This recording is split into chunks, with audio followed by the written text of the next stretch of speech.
자, 오늘 히브리서 5장 11절에서 14절 여러분들과 함께 읽었던 말씀을 통해서 단단한 의의 말씀이라는 제목으로 은혜를 나누고자 합니다.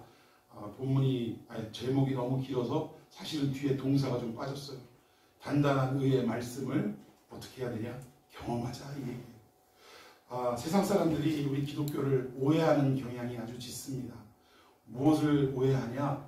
우리 기독교는 하나님을 중심으로, 그리고 우리 인간이 하나님께 맞추어가는 삶을 살아가는 것이냐, 아니면 인간이 중심이 되어서 하나님이 우리의 필요와 우리의 쓸모있는 모든 것들을 채워주시는 종교이냐, 이 부분에 대해서 많은 분들이 오해하고 착각하는 그러한 경향이 있다는 것. 이것이 믿는 사람은 물론이거니와 믿지 않는 사람은 당연하죠. 그런데 우리 기독교는요, 많은 분들이 이 땅에서, 특히 우리 개혁주의 말씀을 선포하는 교회는 부흥이 잘 안 됩니다. 그 이유가 뭐냐면 성도들이 그렇게 생각을 해요. 일주일 동안 세상에서 이리 치이고 저리 치이고 아주 그냥 세상 풍파에 그냥 이리 뒤집어지고 저리 뒤집어지고 아주 피곤과 아주 영적인 지침이 머리 끝까지 올라찼는데, 교회에 오면 좀 아이고 수고했다, 잘했다, 내가 너를 축복하노라, 내가 너를 사랑하노라, 내가 너를 형통케 하리라, 이런 말씀을 주셔야 그래야 위로도 되고 힘도 얻고 그리고 돌아갈 수 있는데, 아니 이 개혁주의 교회는 말이요, 안 그래도 일주일 동안 세상 삶 속에서 아주 찌들어 살아가고 있다가 왔는데 또 오면은 너희들은 죄인이다, 너희들은 왜 하나님 말씀대로 살아가지 못하느냐, 이 부족한 것들아, 연약한 것들아, 다시 한번 하나님 앞에 무릎 꿇고 회개할지어다, 회복되어질지어다, 이런 말씀을 하니까 아주 미치겠다 이거예요. 그냥 아주 살아갈 용기가 안 생기더라, 이렇게 하면서 오해하는 경향이 있습니다. 근데 여러분, 우리 신앙생활이라는 것은 무엇이냐? 우리의 모든 삶의 초점이, 우리의 생명의 초점이 우리에게 있는 것이 아니라 하나님께 있는 것이 참된 기독교인 줄로 믿으시기를 바랍니다. 그래서 우리는 연약하고 부족하고 죄 많은 존재이고 이것을 우리 스스로 해결할 방법이 있습니까? 없습니까? 없다. 이걸 깨달아가는 과정이 신앙생활이라는 거예요. 그리고 마침내 나의 힘으로는 죽었다 깨어나도 이것을 해결할 수가 없구나, 나는 언제나 무능한 인간일 수밖에 없구나 라는 것을 깨달음과 동시에, 그래서 나는 누가 필요한 거예요? 예수가 필요하구나, 구원자가 필요하구나, 중보자가 필요하구나, 십자가가 필요하구나 라고 깨닫고 우리의 시선을, 영적인 시선을 누구에게로 돌이키는 것? 예수께로 돌이키는 것, 하나님의 말씀으로 우리의 시선을 돌이키는 것, 이것이 바로 우리 신앙생활인 줄로 믿으시기를 바랍니다. 세상의 풍파 속에 찌들리고 힘겨웠던 삶이었지만 오늘 이 시간 와서 또 하나님의 말씀으로 말씀 따라 살아가지 못함을 지적받고 훈계받고 또 정말 어려운 상황 속에 또 처해 있게 되지만, 그것이 우리를 온전한 생명의 길로 인도하시는 하나님의 신앙의 여정임을, 우리의 순례의 길임을 여러분 믿으시고, 또 그 말씀 앞에 다시 한번 귀를 열어달라고 주님 앞에 무릎 꿇는 여러분들 되기를 예수님의 이름으로 축원해 드리겠습니다. 오늘 이렇게 하나님을 중심으로 하지 못하고 나를 중심으로 나 필요한 것만 해주십시오, 이것만이 나에게는 필요합니다 라고 부르짖었던 우리의 신앙의 관점을 오늘 성경에서는 뭐라고 얘기하냐면 그리스도의 초보 수준이다 라고 얘기를 하고, 다른 말로는 영적인 어린아이다 라고 이야기를 하더랍니다. 그래서 오늘 본문의 결론은 뭐냐? 이런 영적인 어린아이 수준에 있는 너희들은 이제는 어떻게 하라는 거예요? 단단한 의의 말씀을 어떻게 하라고요? 경험하라 라고 히브리서 기자는 흩어져 사는 유대인들, 그리스도인들에게 지금 권면하고 있다는 것입니다. 오늘 이 말씀이 저와 여러분에게 도착되어질 때 놀라운 깨달음의 시간이 되기를 예수님의 이름으로 축원해 드리겠습니다. 자, 우리 11절 말씀 다 같이 읽어봅시다. 시작. 멜기세덱에 관하여는 우리가 한 말이 많으나 너희가 듣는 것이 중함으로 설명하기 어려우니라. 아멘. 여기 보니까 히브리서 기자가 어떤 설명을 쭉 해나가다가 지금 중간에 내가 설명할 게 있는데 지금은 못하겠다. 왜? 너희들이 듣는 것이 어떠므로? 둔함으로. 내가 얘기해도 알아듣는다는 얘기예요? 못 알아듣는다는 얘기예요? 못 알아듣는다. 그래서 얘기해도 못 알아들으니까 지금 설명하지 않겠다, 너희들에게 표현하지 않겠다라고 선언을 하는 것입니다. 그러면 아예 하나님의 말씀을 그리스도인들, 성도들에게 얘기하지 않겠다는 말이냐? 그 얘기가 아니라 지금은 너희들에게 설명해도 알아듣지 못하니까 무언가 이걸 알아들을 수 있도록 중간에 부연 설명을 하고 난 이후에 나머지 설명을 지속하겠다. 지금 그 얘기를 하는 거예요. 그래서 오늘 본문의 말씀은요, 전체 히브리서 기자가 설명하고자 하는 어떤 덩어리에서 중간에 딱 괄호를 친 거예요. 괄호. 왜냐하면 나머지 이야기들을 쭉 설명을 해도 못 알아들을 게 뻔하니까 부연 설명을 해주고 난 뒤에 나머지를 설명하겠다. 근데 그 나머지의 설명이 무엇이냐? 여기 11절 보니까 뭐에 대해서 얘기하려고 그랬어요? 멜기세덱에 대해서 얘기를 하려고 그랬는데 얘기해봐야 너희들이 못 알아들으니 먼저 부연 설명을 하고 난 뒤에 그 다음에 멜기세덱의 이야기를 하겠다라고. 그래서 정말 멜기세덱의 이야기가 히브리서 7장부터 소개가 되고 있습니다. 그러니까 지금 당장 이 중간에 멜기세덱에 대해서 설명하기 전에 그 모든 내용들을 깨닫게 하기 위해서, 왜 그러냐? 지금 듣는 성도들의 영적인 수준이 누구와 같다고요? 어린아이 같아서 말을 해도 못 깨달으니, 그러니 이 설명을 다 하고 난 뒤에 나머지 장성한 의의 말씀, 단단한 의의 말씀을 너희들에게 선포할 때 온전히 경험하는 역사가 있게 될 것이다 라는 취지로 중간에 부연 설명을 하고 있다는 것입니다. 근데 여기 멜기세덱에 대해서 지금 설명을 하려고 하다가 멈췄는데, 여러분 멜기세덱 지난주에도 우리 예수님은 대제사장, 그것도 무슨 대제사장이요? 큰 대제사장, 2번을 반복을 했다라는 거예요.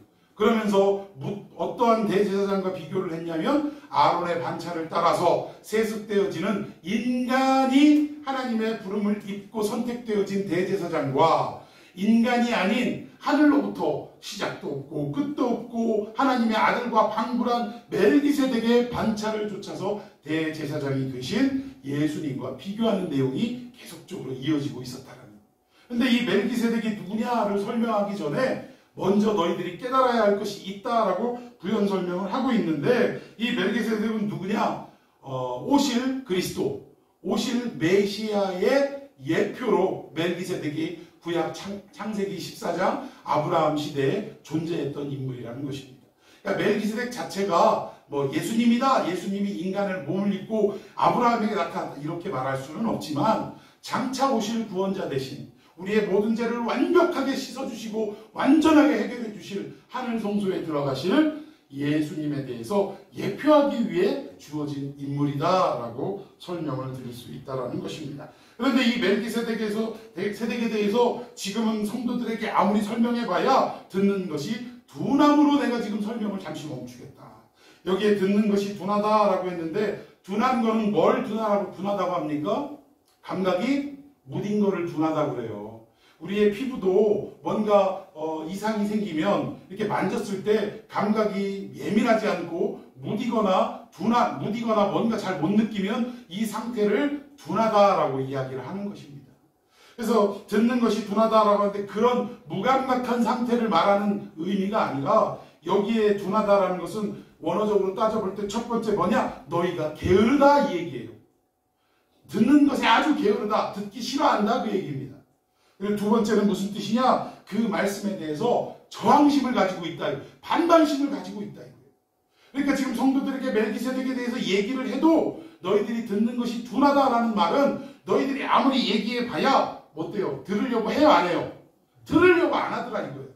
그리고 두 번째는 뭐예요? 들어봐야 그 이야기를 듣고, 아이 그게 오늘 우리가 살아가는데 무슨 뭐 소용이 있는 얘기냐고. 아이 우리는 지금 축복받는 게 더 중요하고 물질의 풍요로움이 더 중요하고 우리의 일이 잘 풀리는 게 더 중요하고 내 육신의 아픔이 깨끗하게 해결되고 건강을 얻는 것이 더 중요하다. 그러니 그런 얘기가 들려요, 안 들려요? 안 들리고 오히려 저항이 생기는 거예요. 아니 저 목사님은 맨날 저런 얘기만 하네 하고 저항심이 생기더라는 거예요. 하나님의 깊은 영적인 말씀을 선포하려고 하는데 얘기해봐야 영적 수준이 어린아이의 수준이니까 맨날 그런 얘기만 한다고. 뭐 설교할 때마다 여러분 중요합니다, 잘 들으셔야 됩니다. 저 양반은 맨날 중요하대, 안 중요한 게 없어, 다 중요하대, 이런 마음만 가지고 있더라는 거예요. 그리고 우리 교회는 왜 이렇게 성경 본문을 맨날 읽어? 그냥 설교를 쭉 하고 끝나지 왜 이렇게 성경을 읽는 시간이 설교의 반이네 반. 이러면서 저항심이 자꾸 생기더라는 것입니다. 이게 듣는 것이 뭐하다? 둔한 상태. 여러분 우리 안에는 이런 사람 없겠죠? 오히려 하나님 말씀을 그리워하고 다소 말씀을 들을 때 어렵고 딱딱하고 좀 재미지지는 않지만 그래도 이 말씀이 깨달아지는 하나하나가 그때마다 내 마음에 세상이 줄 수 없는 기쁨이 확 휘몰아치고 할렐루야. 여러분 우리 육신으로도 하나님이 인간을 만드실 때 과학적이게 참 세밀하게 만드셨어요. 우리의 눈에 보이지 않는 우리의 육신에는 호르몬이라는 것이 작용이 됩니다. 그런데 여러분 엔돌핀이라는 그 호르몬 아시죠? 우리가 뭐 즐겁고 기쁘고 막 웃음이 나고 뭐 이러면 우리 몸에 엔돌핀이 생성이 되는데 이 엔돌핀이 항암작용이 있다는 거예요. 그래서 우리가 많이 웃으라라고 이야기하는 이유가 즐겁게 살라 스트레스 받지 말라라고 하는 이유가 이러한 삶을 사는 사람들은 암덩어리가 암세포가 우리 몸에 침투한다 할지라도 이내 어떻게 해요? 공격력과 대항력을 가져서 다 몰아내더라는 것입니다. 여러분 걱정 없이 근심 없이 늘 기쁘고 즐거운 삶을 사는 사람은요 영적인 질병이 또는 육적인 질병이 우리 안에 침투하지 못하는 거예요. 침투했다 하더라도 이내 한 길로 왔다 몇 길로? 7길로 도망가기에 바쁘게 되더라는 것입니다. 근데 여러분 우리 믿는 자들에게는 또 다른 호르몬이 또 있더라고요. 우리 인간에게. 엔돌핀도 이렇게 훌륭한데 엔돌핀에 무려 몇 배? 4,000배나 되는 효과가 있는 호르몬이 있어요. 이름은 뭐냐? 다이돌핀이라는 호르몬입니다. 이 다이돌핀은 언제 우리에게 생성이 되냐? 어떤 신적인 영역의 그 귀한 말씀을 어떤 세계를 눈 열어서 딱 깨닫는 순간 왜 우리가 흔히 얘기하는 아하 포인트라고 하잖아요. 아하 그거였구나. 아 하나님이 이 말씀하시는 거였구나 라고 우리가 확 깨달아지는 그 순간에 우리의 몸에서 뭐가 생성된다고요? 이 다이돌핀이 생성이 된대요. 엔돌핀도 암병을 몰아내는데 여러분들이 영적으로 하나님 말씀을 깨닫는 순간 다이돌핀이 막 생성이 되면 우리 안에 못된 질병이 여러분 남아있을 수 있겠습니까? 심지어 코로나조차도 어떻게? 다 물리칠 수 있는 면역력이 생길 줄로 믿습니다. 여러분 어떤 조사를 보니까 이미 어떤 뭐 백신이나 이런 것들이 존재하기 전에 우리 인간의 몸에 그러니까 60% 정도가 이 코로나 바이러스를 이미 무찌를 수 있는 그러니까 우리 몸에서 더 이상 자라지 않게 생성되지 않도록 하는 저항력을 가진 사람들이 있다는 거예요. 하나님이 이렇게 우리를 만드신 줄로 믿습니다. 그따 아무것도 아닌 바이러스에 물론 우리가 면역력이 떨어지고 약화되면 그 바이러스에 우리가 몸을 어떻게 보면 빼앗기고 휘둘리고 질병 가운데 생명까지도 잃어버릴 수 있지만 하나님 뜻 안에서 우리가 정말 건강한 몸을 얻은 사람들은 면역력이 뛰어나게 정말 하나님의 축복을 받은 사람들은 이런 질병도 능히 이길 수 있다는 사실입니다. 여러분 동의하십니까? 오늘도 이 귀한 말씀을 깨닫는 순간 여러분의 육체 속에 다이돌핀이 샘솟듯이 솟아나는 놀라운 역사가 있기를 예수님의 이름으로 축원해 드리겠습니다. 자 이렇게 당시 사람들이 영적으로 하나님 말씀을 듣는 것에 둔했다 이거예요. 뭔가 들으려고도 하지 않는 게으름과 들어도 뭔가 저항력을 가지고 그게 뭔 소리냐고 하면서 이러한 상태였다라는 것입니다. 그런데 성경은 우리에게 이러한 상태를 유지하지 말 것을 말씀하고 어떠한 모습으로 변화되어야 할 것을 설명하고 있느냐. 자 우리 시편 40편 6절 다 같이 읽어봅시다. 시작. 주께서 내 귀를 통하여 내게 들려주시기를 제사와 예물을 기뻐하지 아니하시며 번제와 속죄제를 요구하지 아니하신다 하신지라. 아멘. 여기 보니까 이 시편 기자의 고백에 보니까 주께서 내 귀를 통하여 내게 어떻게 하여 주시기를 들려주시기를 원한다라고 고백을 하고 있습니다. 그런데 여기 빨간 글씨로 써진 내 귀를 통하여 내게 들려주시기를 요거를 원문에 가깝게 해석을 해봤어요. 직역을 해봤더니 무슨 뜻이냐? 밑에 친절하게 써놨습니다. 함께 읽습니다. 시작. 하나님이여 내게 열린 귀를 주시옵소서. 할렐루야. 이러한 자세가 필요하다는 거예요. 듣는데 게으르거나 저항심을 갖는 모습이 아니라 하나님 오늘도 내게 열린 귀를 허락하여 주셔서 하나님의 음성을 듣게 하시고 하나님의 말씀을 듣고 순종케 하여 주시옵소서. 이러한 자세가 우리에게는 있어야 될 줄로 믿습니다. 여기 예배자들이 오늘도 여러분들이 이 자리에 와서 기도하시고 시작을 합니다. 그런데 기도할 때 감사하게도 이 예배를 위해서 기도하시고 또 이 부족한 목사를 위해서 말씀을 선포하는 선포자를 위해서 여러분들이 기도하시고 또 예배의 순서를 맡은 자들을 위해서 기도하시는데 여러분 그것도 반드시 해야 돼요. 그런데 더 중요한 것은 뭐냐? 먼저 기도해야 할 것은 하나님 오늘 제 귀를 열어주옵소서. 여기 와서 뭐 봉사하고 헌신한들 무슨 뭐 의미야 있죠. 근데 그것보다 더 중요한 게 뭐예요? 내가 오늘 하나님의 음성을 듣지 못하면, 하나님의 그 뜻을 살피지 못하면 결국 이 자리에서 뭐만 하고 왔다 가냐? 사람만 모였다 흩어지는 시간이 될 수밖에 없다라는 것입니다. 여러분, 교회 노동하러 오셨습니까? 여러분, 봉사라는 것이 하나님의 은혜가 작용하지 않으면 그것은 뭐예요? 노동과 다를 바가 없는 거예요. 대가 없는 노동, 이처럼 무의미하고 허무한 일이 어디 있습니까? 그런데 하나님의 은혜가 작용될 때 비록 우리는 대가를 받지 않지만 영적인 보이지 않는 대가가 우리에게 주어질 줄로 믿습니다. 그게 하나님의 은혜요 축복 아닙니까? 그래서 여러분들, 여기 와서 기도하고 예배를 준비할 때 첫 번째 우리가 간구해야 할 내용이 뭐냐? 가장 먼저 기도해야 될 게 하나님 듣는 귀를 허락하여 주옵소서. 오늘도 내 귀를 열어 주시옵소서. 이렇게 기도하는 저와 여러분이 되기를 예수님의 이름으로 축원해 드리겠습니다. 오늘 이 히브리서 기자는 듣는 일에 둔한, 그리고 듣기를 싫어하고 또 저항심을 가진 이 그리스도인들에게, 흩어져 사는 유대인들에게 지금 들을 귀가 있어야 된다라고 강조하고 있다라는 것입니다.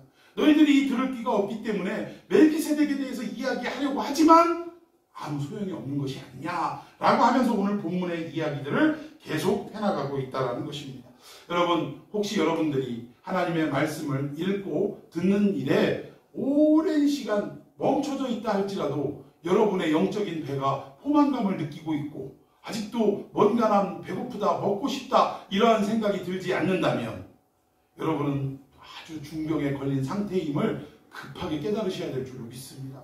여러분, 우리가 하나님의 말씀은 영의 양식이라고 그러잖아요. 밥을 먹지 않는데 여전히 배가 부르다. 문제 있는 거 아닙니까? 문제 있는 사람이라는 거예요.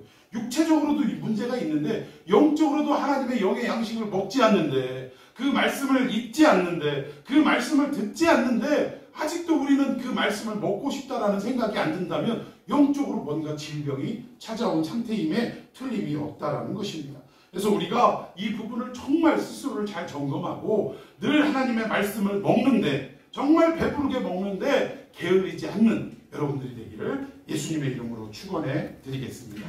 히브리서 독자들이, 흩어져 사는 유대인들이 지금 이 상태라는 것입니다. 자, 우리 성경 12절 다 같이 읽습니다. 시작. 때가 오래되었으므로 너희가 마땅히 생생히 되었을 터인데 너희가 다시 하나님의 말씀의 초보에 대하여 누구에게서 가르침을 받아야 할 처지니 단단한 음식은 못 먹고 젖이나 먹어야 할 자가 되었다. 아멘. 지금 이게 히브리서 기자가 지금 성도들에게 편지를 쓰면서 너희들 상태가 지금 이렇다라고 지금 지적을 하고 있는 것입니다. 그 상황을 지금 얘기해주고 있는 거예요. 너희들은 잘 믿는 것 같지만 영적인 상태로 보니까 이 정도 수준밖에 안 된다라는 것을 지금 말씀하고 있습니다. 근데 여기 보니까 때가 오래되었으므로라고 하는데 이 때는 무엇을 말하느냐? 헬라어로 성경의 때, 예를 들어서 갈라디아서 4장 4절 보면 때가 참에 하나님의 아들이 오셨다 할 때 때는 이거는 카이로스라는 단어를 씁니다. 이 때는 물리적인 시간을 말하는 것이 아니라 영적인 어떤 시간을 말하는 거예요. 그런데 여기에 나오는 때는 뭐냐? 물리적인 시간, 크로노스라고 합니다. 그러니까 우리의 지금 뭐 시계 몇 시야? 몇 시간 걸려? 이런 얘기를 할 때 사용하는 그 때가 크로노스라는 거예요. 근데 이 크로노스, 즉 물리적인 시간, 우리가 이 세상을 살아가면서 또 우리가 이 카운트되는 이 시간이 오래되었다, 지금 그 얘기를 하는 거예요. 그러니까 결국 무슨 말을 하고 있느냐? 너희가 예수 믿은 지가 어떻게 됐어요? 오래됐다, 이 얘기예요. 이걸 우리는 뭐라고 얘기합니까? 연조가 오래됐다라고 얘기를 해요. 그러니까 너희가 믿은 지가 오래됐다. 정말 오래된 사람은 어떤 사람들이냐? 어머니 뱃속에서부터 믿은 사람들이, 즉 모태신앙이, 신앙자들이 오래 믿은 사람들의 어떻게 보면 대표적인 사람들입니다. 오죽하면 어머니 뱃속에서부터 믿었겠냐고. 그런데 이 우스갯소리로 모태신앙은 모태신앙이래요. 그러니까 모태신앙은, 그러니까 어미 모자에 모태신앙은 시옷 받침을 해가지고 못해신앙이라는 거예요. 발음상으로는 모태신앙은 모태신앙이다. 이게 똑같지 않습니까? 이게 말장난인데, 워드플레이인데, 모태신앙은 뭘 못하느냐? 기도도 못해, 말씀 읽는 것도 못해, 교회 와서 봉사도 못해, 아무것도 못하더라는 거예요. 성령 체험도 못해, 못하는 것 투성이가 모태신앙들이라. 저도 참 모태신앙 중에 하나인데 제가 17살 때 처음 하나님을 만났어요. 인격적으로 하나님을 만나는 그런 체험을 했는데 그 이전에는 교회는 뻔질나게 다녔어요. 심지어는 어머니 전도를 받고 아버지가 이제 뒤늦게 돌아가시기 몇 년 전에 이제 영접하시고, 제가 볼 때 뭐 영접했다라고 말씀드리기도 좀 그렇지만 가정의 평화를 위해서 교회를 나오기 시작했는데 주일날 예배 드리고서 그러고 나서 예배 끝나면 이제 어머니는 임원이시고 뭐 재정 담당이시고 이러다 보니까 계속해서 교회에 뭐 저녁 예배 때까지 계시다 오시는데 아버지는 이 11시 예배 딱 끝나면 어디로 가시냐? 차 타고 나가시는 거예요. 나가셔서 이 저녁 때쯤 전화가 옵니다. 그럼 무슨 전화가 오냐? 아버지 모시고 갔으면 좋겠는데 뭐해? 그냥 술 잡수시고 그냥 막 하고 그냥 정신이 그냥 이러시는 거예요. 그러니까 뭐 그때 당시에 예수님을 온전히 영접했다라고 이야기할 수는 없지만 그러나 어쨌든 예배를 드리시고 심지어는 새벽 예배까지도 저 국민학교 다니는 저를 갖다 막 혼자 나가기가 좀 껄쩍지근하시니까 어머니는 일찍 나가고 막 깨워가지고 새집도 안에서 막 이게 물 묻힐 시간도 안 주고 가자고 그래갖고 어떤 딸은 그 메리아스 있잖아요. 메리아스만 입고 가는 거예요. 옷 입지 말래 그냥 가재 막 늦었다고. 막 아무리 제가 국민학생이지만 창피하겠어요 안 하겠어요. 창피해가지고 그냥 메리아스 바람으로 새벽 예배 와갖고 꾸벅꾸벅 졸다가 그러다가 이제 집에 다시 아버지하고 같이 가고 뭐 이런 시간도 있었습니다만 아무튼 그렇게 오래 믿었어도 저희 아버지가 장성한 어떤 신앙에 이르지를 못하더라고요. 그러니까 계속 어린아이의 신앙에 이르는데 여러분 때가 오래되었다고 해서 이렇게 모태신앙 정도의 이런 연조가 있다고 해서 다 신앙이 깊고 장성한 신앙이 될 수는 없다라는 것입니다. 오히려 이분들이 더 약점이 많고 성령님을 체험하지 못하고 그저 들었던 하나님, 그저 배웠던 하나님으로 그치는 경우가 너무나 많더라는 거예요. 인격적으로 하나님을 만나고 정말 내가 전인적으로 하나님과 경험을 함으로 인해서 야 내가 들었던 하나님이 이분이구나 라는 어떤 이러한 절대적인 인생의 체험이 없는 분들이 많다라는 거예요. 여러분 야곱이 바단 아람으로 피신하는 가운데 어디에서 잠을 잤습니까? 광야 루스라는 곳에서 돌베개를 메고 잠을 잤어요. 그곳에서 꿈에 뭐가 나타났느냐? 하늘에서 이 자기가 자고 있는 그 자리까지 계단이 쭉 펼쳐졌다는 거예요. 자꾸 우리말에 사닥다리라고 하는데 천사들이 그냥 볼품없이 사닥다리 타고 이러고 올라갔다 내려갔겠어요? 이게 스테어, 저 계단을 얘기합니다. 하늘 끝에서부터 하늘 보좌에서부터 야곱이 자고 있는 거기까지 계단이 쫙 펼쳐져 있고 이게 천사들이 오르락내리락 하는 것을 꿈에 봤다는 거예요. 그리고 나서 그곳에다가 그 돌을 단을 삼아서 기름을 붓고 이곳을 베델이라 하리라 뭐 이렇게 한 거 여러분 기억나시잖아요. 여러분 이때 당시에 야곱의 나이가 7순을 넘긴 나이예요.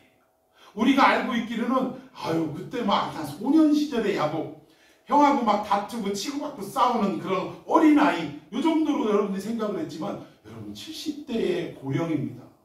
70대의 나이가 돼서야 비로소 아버지 이삭을 통해서 어머니 리브가를 통해서 들어왔던 또는 할아버지 아브라함을 통해서 들어왔던 하나님을 어떻게 한 거예요? 꿈을 통해 인격적으로 만나는 역사가 그제서야 있었다. 우리로 따지면 일평생 들은 하나님으로 그쳤던 야곱이 이제는 내가 본바요 만진받은 하나님으로 바뀌어지는 역사가 그 베델에서 있었다는 것입니다. 그러니까 이렇게 연조가 오래됐다고 해서 다 깊은 믿음은 아니더라 이 얘기예요. 그래서 오늘 지금 때가 오래므로 라는 이야기는 네가 오래 믿었으면 연조가 깊고 수십 년 동안 교회 생활했으면 그것이 너의 실력인 줄 착각하는 사람들이 있구나 그런 의미가 담겨있다.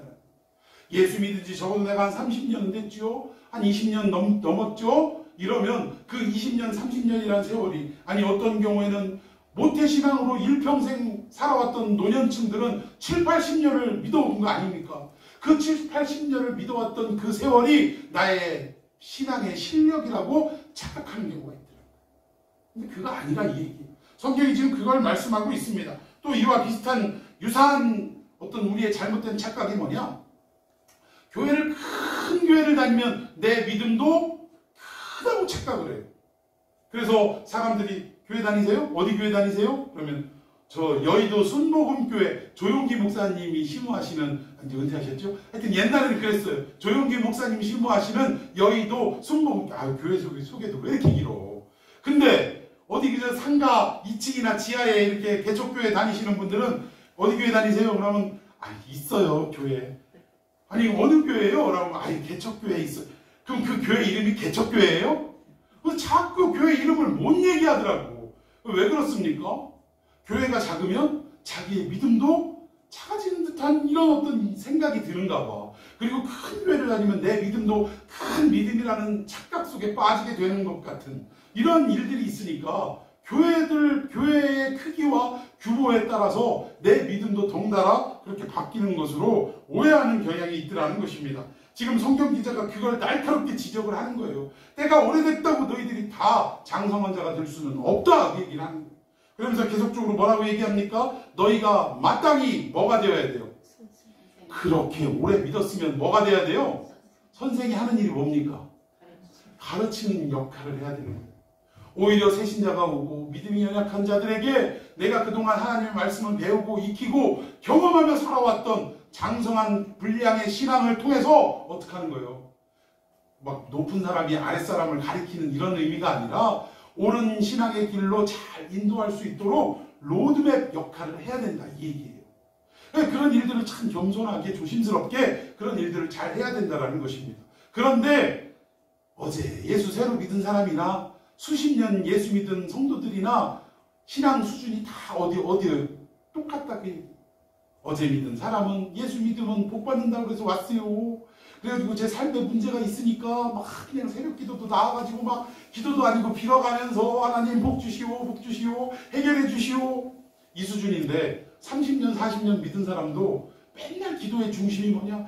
아이고 하나님 우리 아들 요번에 어떻게 좀 승진 좀 허용했는데 우리 사업이 좀 잘 돼야겠는데 수준이 같아요 틀려요?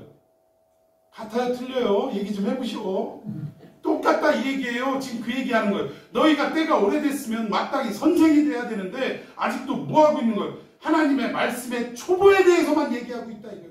예수 믿으면 잘 되고 예수 믿으면 병 낫고 예수 믿으면 문제가 해결되고 이런 그리스도의 초보에 대해서만 지금 떠들고 있다 그 얘기입니다. 그런 처지가 되었고 가르침을 더 받아야 될 학생의 신분에 여전히 있다 이 얘기. 그래서 뭐라고 설명하냐? 단단한 음식은 못 먹고 뭘 먹어야 될 자? 젖은 누가 먹어요? 아이도 아니에요. 요즘 저희 애들은 참 희한하게 한 6개월 젖을 먹었나요? 참 희한하게 6개월 젖을 딱 먹고 이상하게 그냥 젖을 하루아침에 끊어버리더라고요. 젖 먹는다고 더 막 안 가는 막 때를 쓰고 그럴 텐데 6개월 지나고 나서는 일부러 엄마가 섭섭해가지고 젖 더 먹으라고 막 들이밀으면 고개를 팍 돌려버리는 거예요. 참 이놈들 희한하네. 새놈다 그러더라고요. 새놈다. 근데 어쨌든 젖을 먹을 아이들은요. 아이가 아니라 아기입니다. 아기. 이거 뭐 어느 정도의 아기냐? 똥 좀 못 가리는 수준이 돼야 아기라고 하는 거예요. 자기가 해야 할 일을 전혀 자기가 하지 못하는 상태를 아기라고 하는 것입니다. 여기에서는 그냥 아이라고 번역을 했지만 수준으로 말하면 아기다 그 얘기예요. 아직도 젖이나 먹어야 할 자가 되었고 밥을 막 퍼먹고 단단한 음식을 우걱우걱 씹어 먹을 이빨도 안 났다 그 얘기입니다. 지금 그런 수준에 불과하다라고 설명하고 있다라는 거예요. 여러분 생각해 봅시다. 우리가 예수 십자가 믿고 구원을 받았다 하면 우리의 신앙은 끝입니까?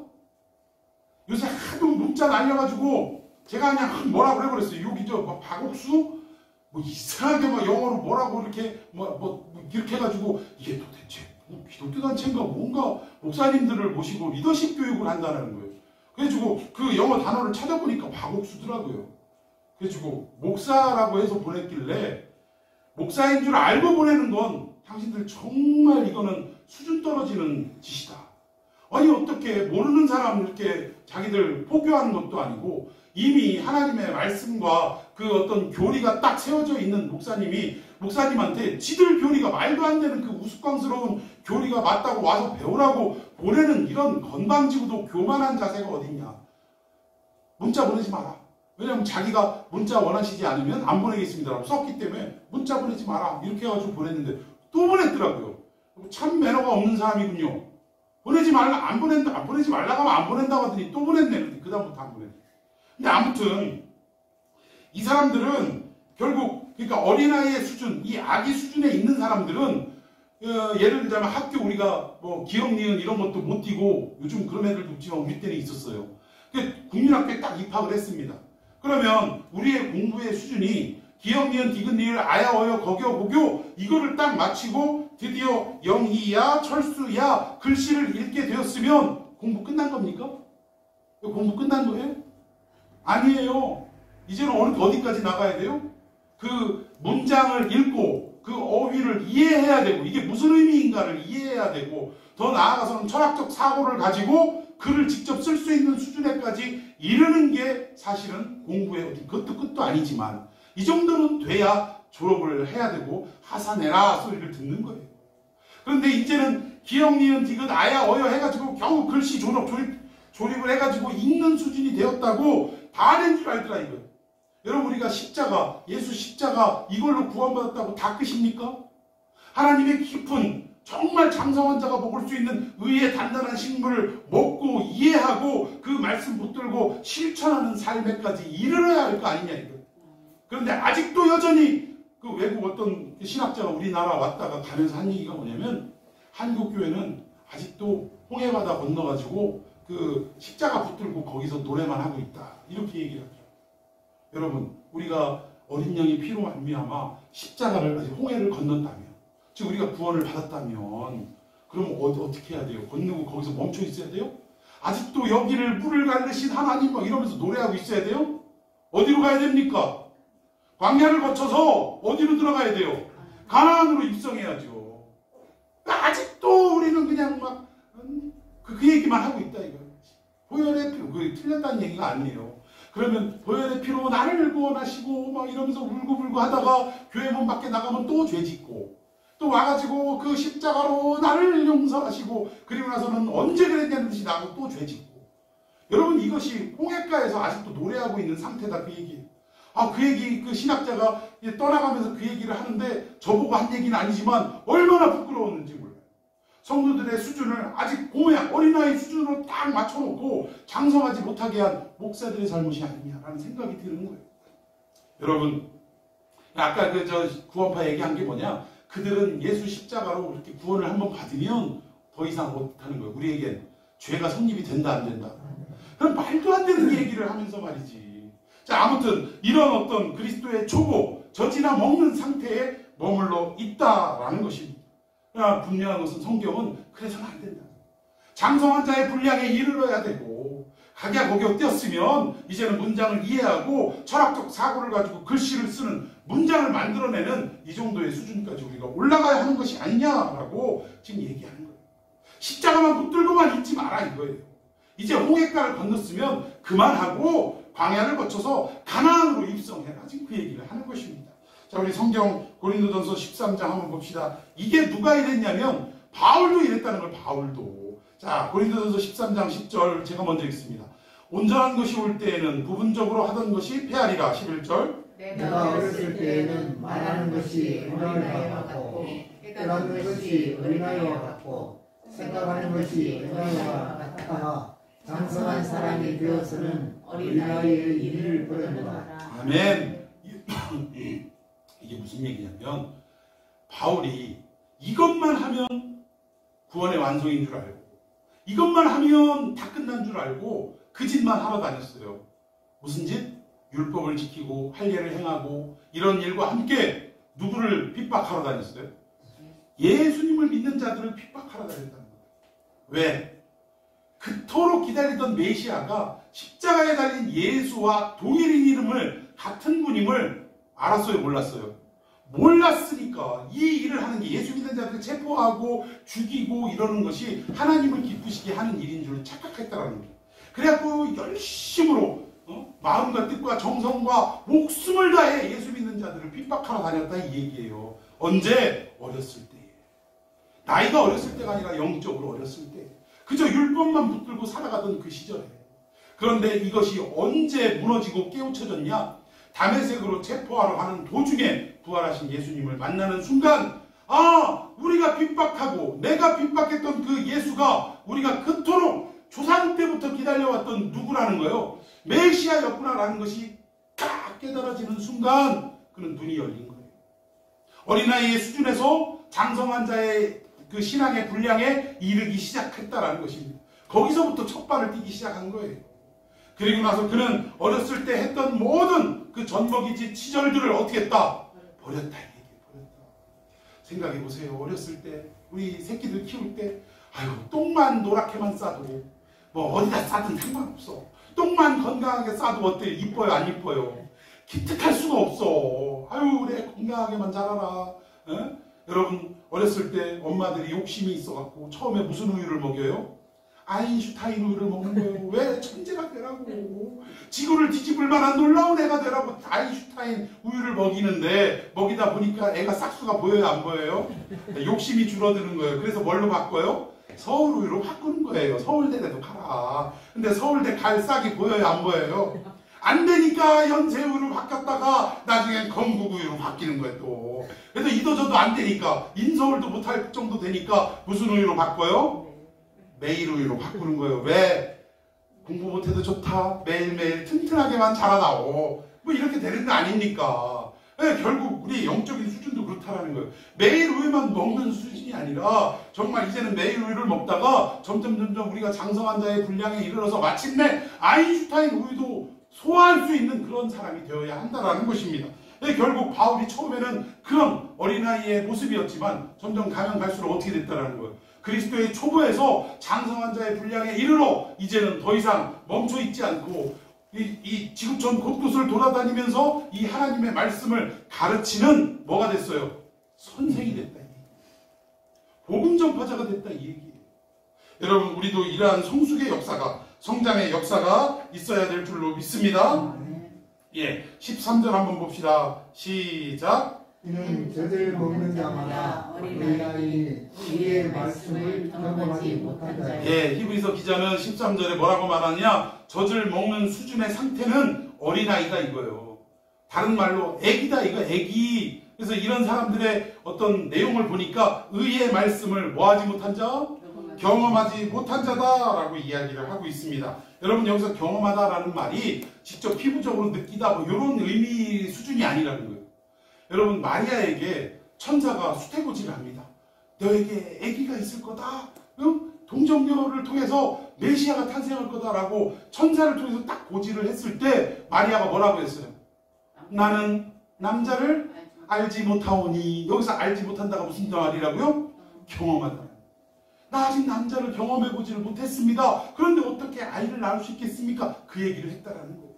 그러니까 이 경험이라는 수준은 우리의 지적인 동의, 어떤 깨달음 이 수준으로 끝나는 게 아니라 뭐예요? 인격적인 만남, 그리고 마치 부부가 한 이부자리에서 잠을 자는 것과 같은 동침의 의미도 포함이 되어 있다 이 얘기입니다. 이렇게 의의 말씀을 경험하지 못한 수준이 어린아이다. 장성하지 못한 자다라고 지금 말씀하고 있어요. 예수님도 나의 계명을 지키는 자라야 나를 사랑하는 자다. 예수님이 언제 내 얘기를 듣는 자가 나를 사랑하는 자 이렇게 얘기하셨어요? 아니에요. 내 말을 듣고 지키는 자라야 나를 사랑하는 자다.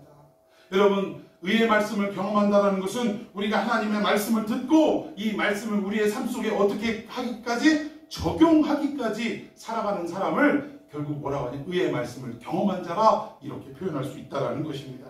여러분 신앙은요 딱 두 가지로 설명할 수 있습니다. 이게 참 공교롭게도 남녀간의 사랑하는 남녀간의 관계하고 똑같아요. 사랑하면 첫 번째 상대방이 싫어하는 일은 뭐 해야 돼요? 안 해야 된다. 안 해야 된다. 근데 어떤 인간은 하여튼 그냥 배우자가 싫어하는 일만 골라서 하는 그런 인간이 있어요. 그러니까 그럴 때는 뭐라 그래? 어떤 낱말 퀴즈할 때 할머니 할아버지가 하는데 할아버지가 그 낱말 청생용부를 보고 당신하고 나의 관계를 뭐라 그래? 내자. 그러니까 뭐라 그래? 빈 평생 왼수. 그러니까 서로 생각이 다른 거예요. 이 할아버지는 모르긴 몰라도 뭐요? 일평생 이 할머니가 싫어하는 일만 골라서 했던 분이 아닌가라는 생각이 드는 거예요. 반대로 또 사랑하는 건 상대방이 좋아하는 일은 어떻게 하는 거예요? 죽으라고 해야 돼요. 죽으라고 해야 돼요. 여러분 예를 들어서 이런 거 있죠. 남자는 미술관에 가서 뭐 그림 감상하고 이러는 거 대부분이 물론 좋아하시는 분도 많아요. 근데 대부분이 이런 일을 즐겨 합니까? 안 합니까? 안 해요. 그런데 부인은 이런 거에 대해서 뭔가 좀 재미를 느끼고 취미생활을 한다 이거예요. 그래가지고 맨날 부인이 하는 얘기가 우리 어디 뭐 갤러리에서 미술 전시회 한다는데 같이 가자, 같이 가자. 저도 그 얘기 많이 들었어요. 젊었을 때. 같이 가자, 같이 가자. 아, 나 바쁜데 뭐 그런 데를 가자 그래. 맨날 그랬었는데, 직장 생활할 때. 근데 결국 상대방을 사랑한다고 어떻게 해야 돼요? 하기 싫어도 어떻게 해주는 거예요? 같이 가주는 거예요. 그림을 봐도 모르겠는데 같이 가지고 이거 뭐야? 이 그림 뭘 나타내는 거예요? 궁금한 거 물어보기도 하다 보면 어느 순간인가 그림에 대한 조예도 깊어지고 같이 즐겨서 갤러리를 찾아다니는 일들도 일어나더라는 것입니다. 신앙이 그런 거예요. 우리는 그리스도의 뭐예요? 신부 아닙니까? 신부. 신랑이 좋아하는 일은 우리가 무조건 해야 되고 신랑이 싫어하는 일은 어떻게 해야 돼요? 안 해야지요. 이게 신앙생활이라는 것입니다. 그럼에도 불구하고 우리는 아직도 장성한 자가 해야 할 이런 신랑이 좋아하는 일, 싫어하는 일을 구별하는 것이 아니라 아직도 분별하지 못하고 그냥 나이가 20살이 됐는데도 아직도 바지에다 똥이나 싸고 있고 이러고 있더라는 거예요. 똥 싸고선 부모님이 노랗게 쌌다고 칭찬해 주기를 기다리고 있더라 이거예요. 여러분 20살에 그 짓을 하면 이거 어디 보내야 돼요? 어디 돌봐주는 데 보내야 됩니다. 여러분 이거는 장성한 자가 아니라 돌봐줘야 될 사람이라는 거예요. 여러분 우리 신앙이 혹시 이런 것은 아닌가 다시 한번 점검해보는 이 시간이 되었으면 좋겠습니다.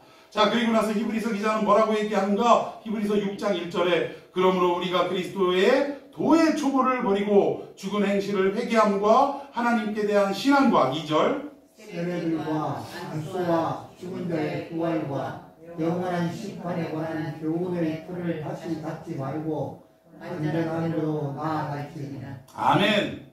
다시 초보를 닦지 말고 어디로 나아가라고요? 완전한 대로 나아가라. 장성한 자의 삶으로 나아가라. 이렇게 지금 말씀하고 있다라는 것입니다. 아까도 여기 보니까 죽은 행실을 회개함과 버림과 이런 뜻은 뭐냐? 결국 뭐냐면 십자가로 내가 구원받았다면 그럼 어떻게 해야 돼요? 두 번 다시 그 죄악의 길로 돌이키는 일을 안 하려고 애를 써야 된다는 거예요. 목숨 걸고 내가 두 번 다시 이 짓은 안 해야지. 내가 어떻게 예수님의 생명을 대가로 살림을 받았는데 어떻게 예수님을 또 십자가 위에 못 박을 수 있겠느냐라는 철저한 각오와 정말 결단을 가지고 우리가 살아가야 한다는 것입니다. 그런데 아직도 뭐예요? 여기서 아멘 하고 밖에 나가서 또 반복을 하는 삶을 살아가더라는 것입니다. 결국 그리스도가 싫어하는 짓만 골라서 하더라는 거예요. 여러분 이것을 요즘 유행하는 말로 뭐라고 하냐? 괴물이라고 하는 거예요. 괴물. 사람이 아니라 이거예요. 그리스도인이 아니라 이거예요. 말씀은 들어가지고 잘 알아. 뭐 제자 훈련이니 뭐며 막 아주 그냥 성경은 달달달달 외워요. 그런데 성경대로 살아요? 안 살아요? 안 살더라고요. 이런 사람을 뭐라고 한다고요? 괴물이라고 한다고요. 괴물. 여러분 한국 교회가 왜 손가락질 받습니까? 물론 모두의 잘못이지만 특별히 이런 괴물들이 자꾸 나타나니까 아니 세상에 뇌물 받고선 그 뇌물 11조를 갖다 드려요. 이게 말이 됩니까? 정치인이 아니 나 요즘은 정말 세상에 지탄받는 정치인들이 꼭 그 뒤끝에 들리는 소문에 의하면 교회 집 사고 뭐 안수 집 사고 권사 박원순한테 이야기했던 남모시갱이가 교회를 다닌대요. 집사인가 그렇대요. 참 모르겠습니다. 하나님의 섭리는 어디에 있는지 알 수는 없죠. 그렇다고 우리가 그 사람을 막 비방하고 아예 죽이려고 매도하는 것도 잘못이에요. 왜? 그리스도의 우리 십자가 기독교는 뭡니까? 누구든지 이 세상에 용서받지 못할 자는 없다 이거예요. 세상에 심지어는 내 부모를 죽인 자라 할지라도 예수 앞에 나와 정말 철저하게 회개하고 돌이키면 용서해야 됩니까? 안 해야 됩니까? 해야 하는 것입니다. 너의 원수를 70번씩 7번이라도 용서하라는 것이 예수님의 가르침 아닙니까? 너무 우리가 정죄해버리고 못 박아버리고 이러면 안 되지만 하여튼 이 현실이 너무 가슴 아프게 만들더라는 거예요. 자, 우리 분별력이 떨어지는 사람이 돼서는 안 될 줄로 믿습니다. 자, 우리 다시 본문으로 돌아가 봅시다. 12절 제가 먼저 읽습니다. 때가 오래되었으므로 너희가 마땅히 선생이 되었을 터인데 너희가 다시 하나님의 말씀의 초보에 대하여 누구에게서 가르침을 받아야 할 처지이니 단단한 음식은 못 먹고 젖이나 먹어야 할 자가 되었도다. 13절 이는 저들을 먹는 자마다 어린아이니 의의 말씀을 경험하지 못한 자요 14절 단단한 음식은 장성한 자의 것이니 그들은 지각을 사용함으로 연단을 받아 선악을 분별하는 자들이니 아멘. 단단한 음식을 먹는 의의 말씀을 경험한 자는요, 선악을 분별하는 능력이 있다. 그러면 반대로 장성한 자가 되지 못하면 선악을 분별하는 능력이 어떻다는 거예요? 없다라는 거예요. 여러분, 이게 참말이라는 거, 진실이라는 게 뭐냐면, 우리가 영적인 깊이가 정말 장성한 자에 이르지 못하면요, 세상의 시류에 우리 그리스도인들도 어떻게 해요? 떠내리고 휩쓸려 가더라고요. 이쪽에서 막 소리치면 광장에서 외치는 소리에 다 휩쓸려가지고 같이 군중 심리에 의해서 이리 움직이고 저리 움직이고, 마치 파도에 요동치는 그 어떤 물건처럼 이리 흔들렸다 저리 흔들렸다. 여러분, 그 모습이 보기 좋아요, 안 좋아요? 보기 좋을 리가 없는 거예요. 그런데 장성한 자의 분량에 이르면 하나님의 말씀이 무엇을 말씀하는지 정말 붙들고 사는 사람들은 장성한 자에 이르러서 모든 사물을 분별하는 능력이 있다. 이게 하나님 뜻이냐 아니냐, 이 분별을 할 능력이 있어서 어느 상황에서도 하나님 말씀 따라만 붙들고 살아가는 능력이 있다는 것입니다. 여러분, 이 시대가 정말 가짜와 진짜를 분별해내기가 어려운 시대예요.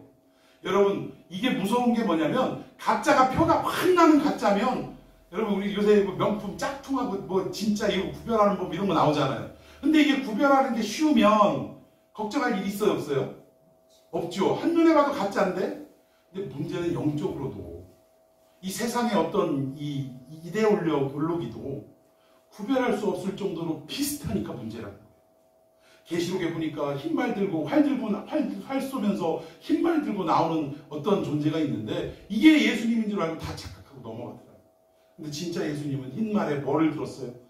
검을, 이한 검, 날카로운 검을 들고, 예수님의 무기는 말씀을 상징하는 검인 줄로 믿습니다. 화살이 아니에요, 화살이.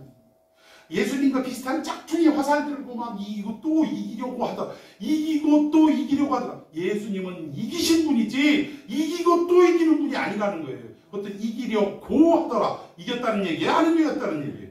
아직 안 이겼다, 아직도 아니고 이 사람은 이길 수 없는 사람이라 이 얘기입니다. 여러분, 오늘 이 시대의 진짜와 가짜를 구별하기 어려운 상황 속에 있지만, 그럴수록 우리는 어떻게 해야 되냐? 말씀에 대한 갈급함과 간절함이 있어야 될 줄로 믿습니다.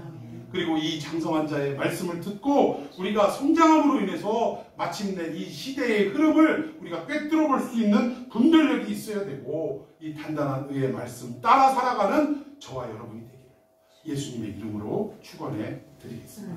우리 함께 말씀 붙들고 기도합시다. 하나님, 세상에 소리가 많은